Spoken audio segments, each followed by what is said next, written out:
ఆపకపోతే ప్రతిదాడులు తప్పవని టీడీపీకి హెచ్చరిక జారీ చేశారు గురిజాల ఎమ్మెల్యే కాసు మహేష్ రెడ్డి. వైసీపీ ఓడిపోతుందన్న భయంతోనే దాడులకు తెగబడుతోందని కౌంటర్ ఇచ్చారు టీడీపీ నేత అరవింద్ బాబు. కేవలం ఓట్లు వేయలేదు, వీళ్ళంతా రేపు జగన్మోహన్ రెడ్డి గారికి వేశారు. రేపు చూస్తారు కదా, రేపు కౌంటింగ్లో తెలిసిద్ది కదా కొత్త గణేష్పాడులో ఏం జరిగిందనేది. దాని మీద అగ్రకులం పోనీ వేరే వాళ్ళు ఎవరైనా దాడి చేసుకుంటే ఇద్దరు బీసీలు కొట్టుకున్నారు, ఇద్దరు ఎస్సీలు కొట్టుకున్నారంటే ఒప్పుకుంటాం. కనీసం ఒక అగ్రకులానికి చెందిన వ్యక్తులు విచక్షణారహితంగా బీసీల మీదకి ఎస్టీల మీదకి పోయి ట్రాక్టర్లు తగలబెట్టి ఆటోలు పడగొట్టి బైకులు ఇరగొట్టి ఆడవాళ్ళని హింసించి రేపు ఇదే బీసీలు తిరగబడితే ఈ తెలుగుదేశం వాళ్ళు ఎక్కడ దాచుకుంటారో ఆలోచించుకోండి. ఎలక్షన్లు అయిపోయినాయి, ఓట్లు అయిపోయినాయి. ఖచ్చితంగా ఈ సమయం పాటించండి, ఏ పార్టీ వాళ్ళైనా.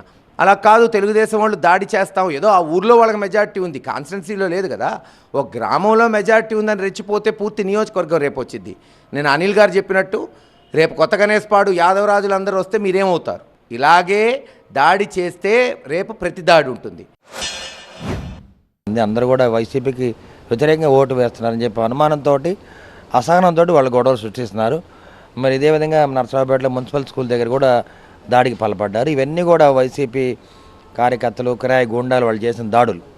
ఎమ్మెల్యే గోపిరెడ్డి శ్రీనివాసరెడ్డి దగ్గరుండి మంగపతి రెడ్డి తర్వాత వాళ్ళ అనుచరుల వర్గం కిరాయి గూండాలు అందరూ కలిసి చేసిన దాడులు అనమాట.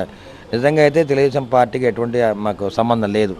అదేవిధంగా వాళ్ళు చేసిన దాడులను తిప్పుకొట్టడానికి మేము కూడా మళ్ళీ ప్రయత్నం చేయడం జరిగింది, కానీ మా అంతరం మేము దాడి చేయలేదు.